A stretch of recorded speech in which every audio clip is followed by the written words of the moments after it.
안녕하세요, 여러분.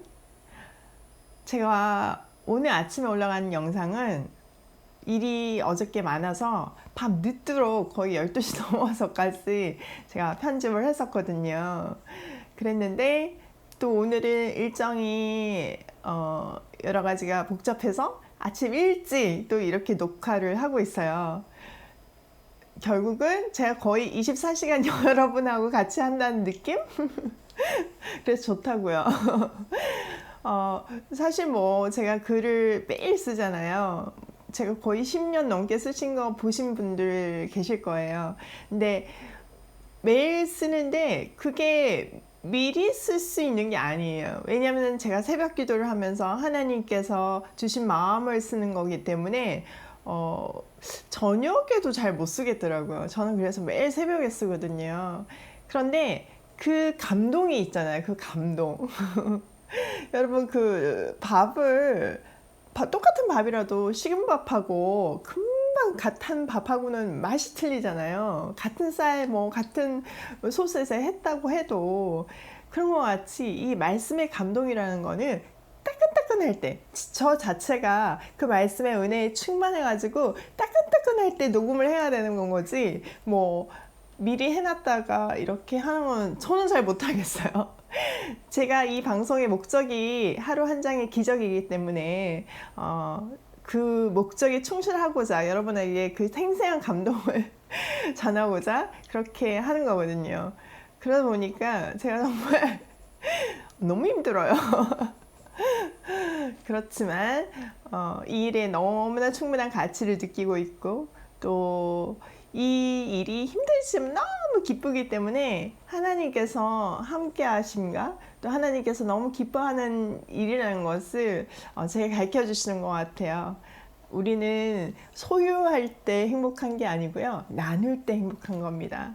이 말씀도 제가 혼자 소유하면 이렇게 기쁘겠어요? 이렇게 기쁨이 충만하겠어요? 네, 여러분하고 나누니까 뭐 진짜 50배, 100배, 1000배, 만배 이 기쁨이 충만하는 건 거잖아요. 그래서 오늘도 감사한 마음으로 여러분하고 말씀을 나누겠습니다. 오늘은 어제에 이어서 모압에 대한 심판의 내용입니다. 한 줄 한 줄 읽어가면서 하나님께서 왜 심판하시고 그냥 단번에 하셨는지 심판의 어떤 심층구조 우리 한번 분석해 보도록 하겠습니다. 1절 너희는 이 땅의 통치자에게 어린 양을 들이대 셀라에서부터 광야를 지나 딸 시온산으로 보낼지니라 이렇게 얘기하고 있어요. 여기는 상징하는 의미가 참 큽니다. 이 통치자는 이스라엘의 왕이라는 의미예요.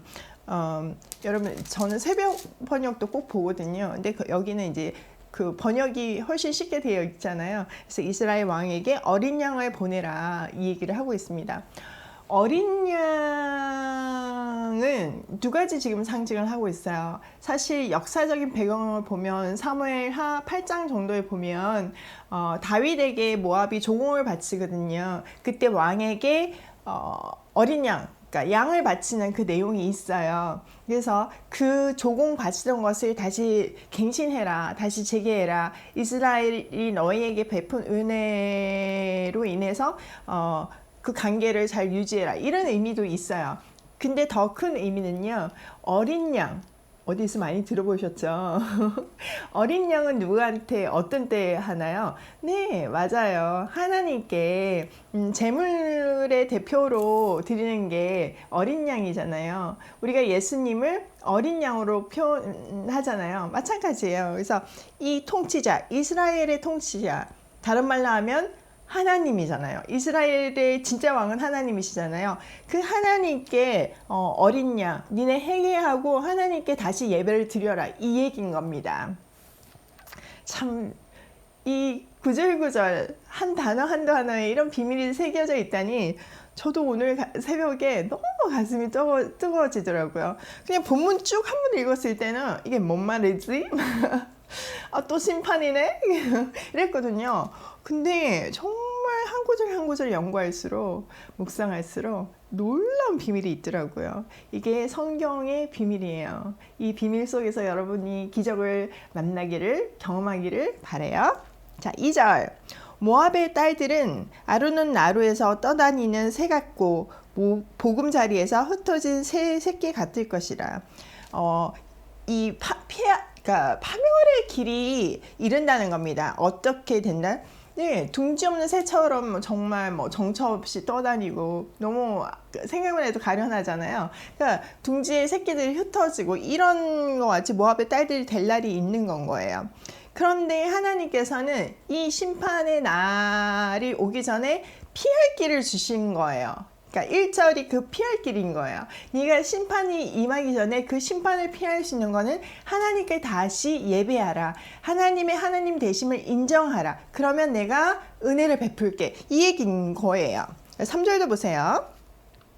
너는 방도를 베풀며 공의로 판결하며 대낮에 밤같이 그늘을 지으며 쫓겨난 자들을 숨기며 도망한 자들을 발각되게 하지 말며 나의 쫓겨난 자들이 너와 함께 있게 하되 너 모압은 멸절하는 자 앞에서 그들에게 피할 곳이 되라.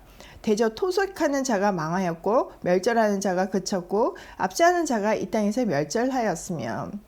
이 얘기는 뭐냐면은 이스라엘로 피하라는 거예요. 그러니까 3절에 보면 너는 이라고 되어 있지만 여기 세 번역에 보면 그들이 유다 백성에게 애원한다 이렇게 얘기해요. 모압 백성들이 유다 백성들에게 우리에게 피할 곳을 주세요. 우리가 어떻게 해야 될지를 좀 알려주세요. 보호해 주세요. 우리는 피난민입니다. 이렇게 얘기하는 겁니다. 그리고 우리가 이 땅, 은혜의 땅, 이스라엘 땅에서 살게 해주세요. 우리를 보호해 주세요. 그런 거예요. 다시 어린 양을 갖고 가면 하나님과의 그 관계, 피할 곳이 되어주시고 피난처가 되어주시고 은신처가 되어주신다는 그 의미를 얘기하고 있는 건 거죠. 자, 5절에 보세요. 다윗의 장막에 인자함으로 왕위가 굳게 설 것이요 그 위에 앉을 자는 충실함으로 판결하며 정의를 구하며 공의를 신속히 행하리라. 네, 다윗의 장막 누구예요? 네, 다윗의 왕, 이스라엘 왕들이지만 결국 다윗의 후손이라며 떠오르는 사람이 있죠. 예수 그리스도. 예, 하나님으로 인해서 정말 정의와 공평이 판결로 되고 니네가 보호를 받을 것이다. 이 얘기를 하는 겁니다. 다윗의 장막은 궁극적으로 예수 그리스도를 말하고 있으며 결국은 하나님만이 유일한 피할 길이다. 이걸 강조하고 있는 겁니다. 그러면 왜 이들이 이렇게 심판받게 되었을까요? 사람들은요, 자기의 잘못을 잘 못 깨달을 때가 있어요. 물론 깨달을 때도 있죠. 근데 자기 생각이 너무 강한 사람은요, 자기가 너무 옳아서 잘못을 몰라요. 혼이 나더라도 좀 알고 내가 왜 잘못했는지 알고 커뮤니케이션이 되고 나면 억울하지는 않잖아요. 내가 이래서 이렇구나. 예, 이해가 되잖아요. 마찬가지예요. 하나님은 우리를 무작정 막 혼내시고 그러시지 않아요. 얘기해 주세요. 근데 우리가 길을 막을 뿐이에요. 막 그냥 눈을 감고 아니야. 그거 아니야.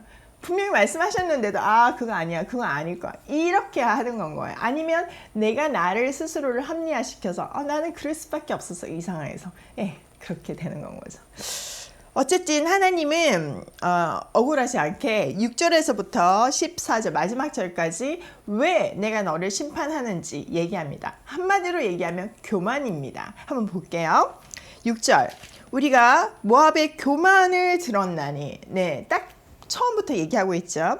심히 교만하도다. 그가 거만하며 교만하며 분노함도 들었거니와 그의 자랑이 헛되도다. 너무 교만하다는 거죠. 이스라엘하고 역사를 봤잖아요. 그러니까 그들은 그 은혜를 감사할 줄 모르고 그냥 교만하고 사실은 모압 땅이 굉장히 비옥한 토지였거든요. 그래서 쭉 보면 포도나무 그 농산물에 대한 찬양이 되게 많이 나와요. 너무나 비옥했는데 거기에 대한 근원에 대한 감사는 없고 그것 때문에 나 이렇게 잘났어. 내가 가진 거에 대해서 자랑하고 그것 때문에 몸에 기부스를 하는 그런 인생을 살았던 건 거죠. 자, 7절 그러므로 모압이 모압을 위하여 통곡하되 다 통곡하며 기라레셋 건포도 떡을 위하여 그들이 슬퍼하며 심히 근심하리니. 이거는 뭐냐면은, 그러니까 지금 모압이 굉장히 힘들어 하잖아요. 힘든 상황에서 지적하는 거야. 네가 왜 이런 줄 알아? 교만 때문이야. 이러니까 그 옛날에 그 영화로웠던 거가 막 떠오르는 거예요. 자기 막 먹었던 건포도 떡 이런 거 누렸던 그 영화로운 모든 것들이 생각이 나면서 막 신세가 서러운 거예요. 지금 해결을 해야 되는데 옛날에 누렸던 그 영화로움과 지금 신세, 그러니까 문제의 근본은 보지 않고 그냥 지금 상태를 보고 그냥 서러워하는 게 지금 이 내용입니다. 진짜 재밌지 않아요? 참. 근데 이게 우리의 모습이에요, 그렇죠? 예. 뭐 애국 사람, 그 출애굽파 사람들도 맨날 뭐 파, 마늘 이런 거 수박 애국에서 먹던 거 그립다 이러면서 막 화내잖아요. 다 똑같은 패턴인 거예요. 자, 8절 보세요. 이는 헤스본의 밭과 신마의 포도나무가 말랐습니다. 전에는 그 가지가 에셀에 미쳐 광야에 이르고 그 싹이 자라서 바다를 건넜더니 이제 열국의 주권자들이 그 좋은 가지를 꺾었도다. 9절 그러므로 내가 야셀의 울음처럼 신마의 포도를 위하여 울리라. 헤스본이여 엘레알레여 내 눈물로 너를 적시리니 너의 여름 실과 내 농작물의 즐거운 소리가 그쳤습니다. 이렇게 얘기하고 있어요.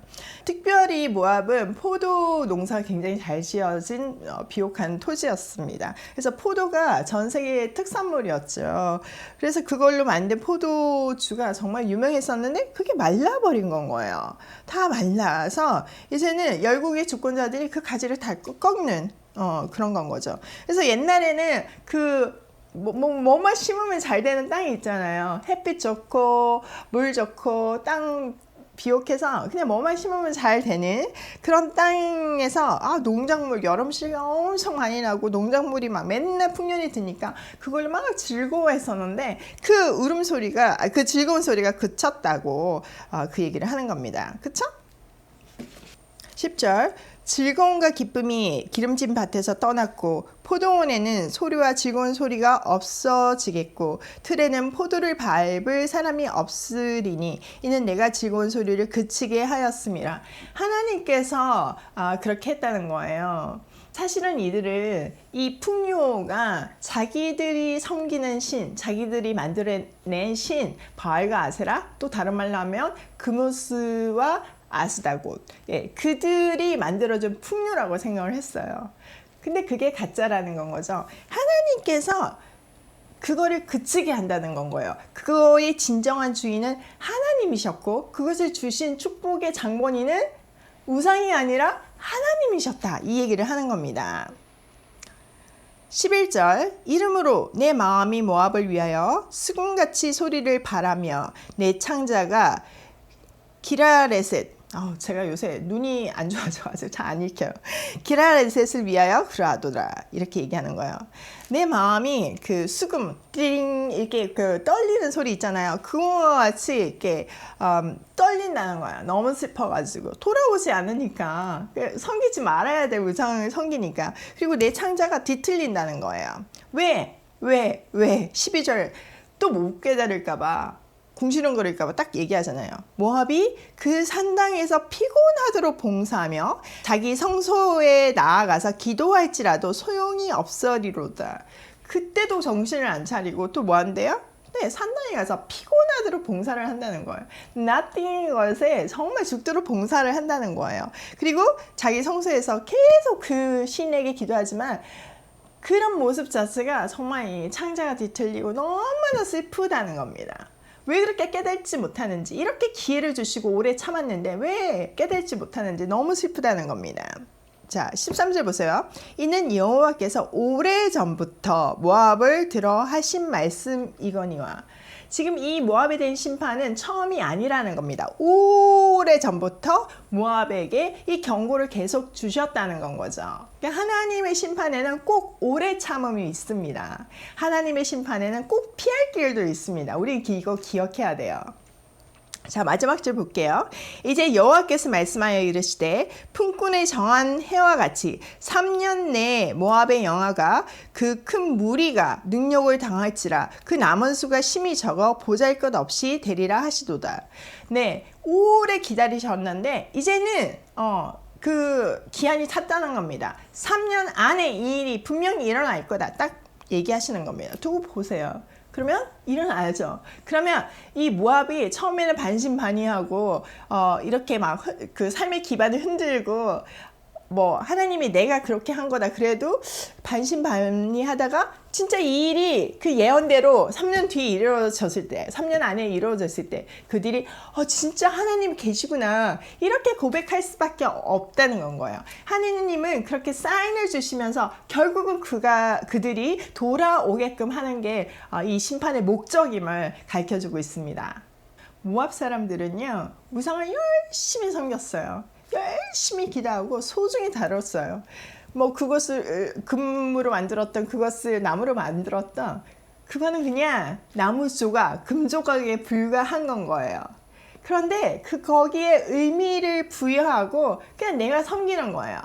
이거는 비단 우상의 이야기가 아닙니다. 우리의 삶에도 내가 하나님 이상으로 의미를 부여하고 내가 내 마음대로 의미를 부여해서 섬기는 것들이 분명히 있습니다. 하나님은 그거를 제하기까지 계속 경고하시고 오래 기다려 주시지만 분명히 심판하신다는 걸 여러분 기억하셔야 됩니다. 성경에는 이 패턴을 계속 반복적으로 얘기하고 계신데 놀라운 것은 사람들은 깨달지 못한다는 거예요. 자기가 붙들고 있는 것들을 놓지 못하는 건 거예요. 그게 뭐라고? 하나님이 주신 것에 비하면 이건 nothing이잖아. 아무것도 아니잖아요. 근데 그게 뭐라고? 그걸 놓지 못하는 건 거예요. 오늘 본문의 모압은 하나님께서 충분한 축복과 번영을 주셨지만 감사하지 않았고 오히려 자기가 원하는 자기가 편한 우상을 만들어서 하나님을 배신했어요. 하나님은 기회를 주시고 가르쳐 주시고 말하시고 오래 참으시고 또 참으시면서 그들이 돌아오기를 원하셨습니다. 그리고 마지막 경고를 주시면서도 피할 길을 주시는 거예요. 예수 그리스도께 돌아와라. 하나님께 돌아와라. 그러나 그들은 돌아오지 않았습니다. 끝까지.